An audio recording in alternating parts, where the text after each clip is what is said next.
Assalamualaikum warahmatullahi wabarakatuh. Perkenalkan, saya Farin Sirma Amana dari kelas Kimia 6B. Pada video kali ini, di sini saya akan menjelaskan tentang materi lipid, yaitu pembuatan virgin coconut oil, yaitu pembuatan minyak kelapa. Baiklah, sebelumnya kita ketahui dahulu bahwasannya minyak adalah salah satu kelompok yang termasuk pada golongan lipid, di mana golongan itu berupa senyawa organik yang terdapat di alam serta tidak larut di dalam air, tetapi larut di dalam pelarut organik nonpolar. Misalnya dietil ether, kloroform, benzena, dan hidrokarbon serta yang lainnya yang polaritasnya sama. Nah, salah satunya yaitu pembuatan VCO atau minyak kelapa. Minyak kelapa murni ini adalah minyak yang dihasilkan dari buah kelapa segar, di mana minyak ini berbeda dengan minyak kelapa biasa. Dalam pembuatan VCO ini tidak ada penambahan bahan kimia dan tidak menggunakan panas yang tinggi selain warna dan rasa yang berbeda. VCO ini memiliki rasa asam lemak yang tidak terhidrogenasi seperti minyak kelapa biasa, di mana VCO ini sudah banyak dikenal oleh masyarakat karena manfaatnya untuk kesehatan tubuh. Oleh karena itu, VCO sangat baik dijadikan sebagai bahan baku dalam industri pembuatan sabun transparan salah satunya. Minyak kelapa merupakan bagian paling berharga dari buah kelapa, di mana kandungan minyak pada daging buah kelapa tua sebanyak 34,7%. Dan minyak kelapa ini digunakan sebagai bahan baku industri atau sebagai minyak goreng. Minyak kelapa sebagai minyak goreng yang biasa digunakan untuk kebutuhan sehari-hari kita, yang berfungsi sebagai penghantar panas dan penggorengan dan menambah nilai gizi dalam bahan pangan. Virgin coconut oil ini merupakan suatu jenis minyak yang memiliki komponen penyusun dasar sama dengan jenis minyak yang lainnya. Nah, secara kimia, minyak terbentuk dari rantai karbon hidrogen dan oksigen yang mengandung gugus karboksilat yang disebut asam lemak, di mana komponen asam lemak tersebut akan membentuk gliserida saat bergabung dengan gliserol. Nah, gliserida yang umumnya terdapat pada lemak dan minyak yaitu trigliserida yang akan terbentuk bila 3 asam lemak bersertifikasi dengan suatu molekul gliserol, di mana trigliserida pada minyak atau lemak ini terdiri dari 96% asam lemak, sehingga sifat minyak atau lemak ini dipengaruhi oleh sifat fisiko kimia asam lemaknya. Dan virgin coconut oil ini mengandung berbagai jenis asam lemak yang merupakan bagian terbesar dari komposisi kandungan kimia pada semua jenis lemak dan minyak. Selain asam lemak yang merupakan komponen mayo juga mengandung komponen minor berupa senyawa-senyawa fenolik. Nah, sebagian besar komponen minor tersebut merupakan komponen bioaktif pada minyak.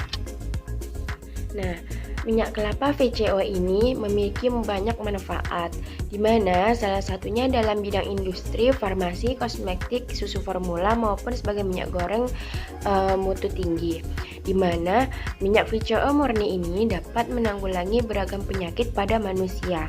Untuk pengobatan penyakit, minyak VCO murni ini digunakan untuk mengobati HIV, AIDS, kanker, hepatitis, osteoporosis, diabetes, kemudian penyakit jantung, obesitas, dan berbagai penyakit yang disebabkan oleh mikroba. Nah, untuk kosmetik, minyak VCO ini sering digunakan pada minyak telon, hand body, dan pelembab wajah. Nah, selain itu, minyak VCO murni ini juga mampu memperbaiki sistem pencernaan. Hal ini dikarenakan asam lemak rantai menengah yang terkandung dalam VCO langsung dapat diserap oleh dinding usus tanpa harus mengalami proses hidrolisis dan enzimatis. Nah, sehingga langsung dimetabolisme dalam hati untuk diproduksi menjadi energi. VCO ini juga dapat digunakan untuk memasak dan menggoreng, di mana minyak VCO ini direkomendasikan dengan kuat oleh para dokter di Amerika sebagai ingredient dalam susu formula dan sapihan. Baiklah, sebelum kita memasuki langkah-langkah dalam pembuatan minyak kelapa VCO, kita ketahui alat dan bahan yang kita gunakan. Alat dan bahan yang kita gunakan, alatnya yaitu saringan untuk menyaring kelapa, kemudian panci, kemudian plastik ukuran 1 kilo. Selanjutnya bahan yang digunakan yaitu kelapa yang nanti kita ambil santannya, kemudian air dan ragi roti. Nah, langkah pertama kita siapkan kelapa tua yang telah diparut. Nah, parutan kelapa ini ditambahkan air dengan perbandingan 1:1 dengan asumsi penambahan 1 liter air pada 1 kg parutan kelapa. Pemerasan parutan kelapa dengan saringan dilakukan sebanyak 2 kali.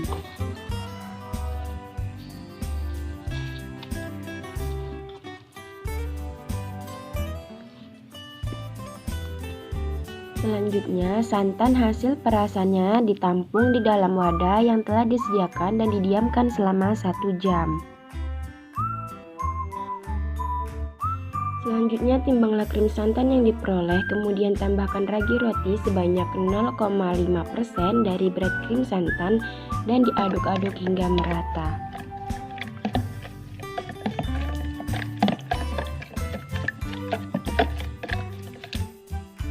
Selanjutnya, setelah dibungkus dengan plastik 1 kilo, ditutup dan disimpan krim santan yang telah diberi ragi di dalam ruang inkubasi dengan suhu ruang selama 24 jam. Nah, setelah masa inkubasi mencapai 24 jam, minyak yang terbentuk akan tampak berada di permukaan. Nah, pisahkan minyak tersebut dari bahan-bahan lain yang mengendap di bawahnya. Dan pisahkan VCO dari ampas dan air, kemudian saring VCO sampai VCO bersih dari sisa ampas dan ukur volumenya. Nah, dari hasil pengamatan yang kita lakukan bahwasannya pada proses pengendapan santan dalam wadah tadi selama 1 jam terbentuk krim santan dan skim santan, yang mana krim santan itu berada di bagian atas karena dia mengandung minyak dan skim santan berada di bagian bawah karena umumnya memang mengandung air dan protein. Nah, kemudian disaring atau dipisahkan antara krim santan dengan air dan diberi ragi dan didiamkan selama 24 jam. Nah, perubahan yang terjadi yaitu terdapat minyak yang muncul di atas dan di bagian tengah krim santan atau blondo. Nah, yang di bawah itu yaitu terdapat air. Nah, secara fisik VCO ini harus memiliki warna yang transparan dan jernih dan menandakan bahwa di dalam VCO ini tidak terdapat bahan lain atau kotoran. Nah, kontaminan pada VCO ini dapat secara langsung memberikan pengaruh terhadap kualitasnya. Jadi, minyak kelapa murni atau VCO ini merupakan modifikasi proses pembuatan minyak kelapa sehingga dihasilkan produk dengan kadar air dan kadar asam lemak bebas yang lebih rendah, berwarna bening, berbau harum, serta mempunyai daya simpan yang cukup lama, yaitu 12 bulan.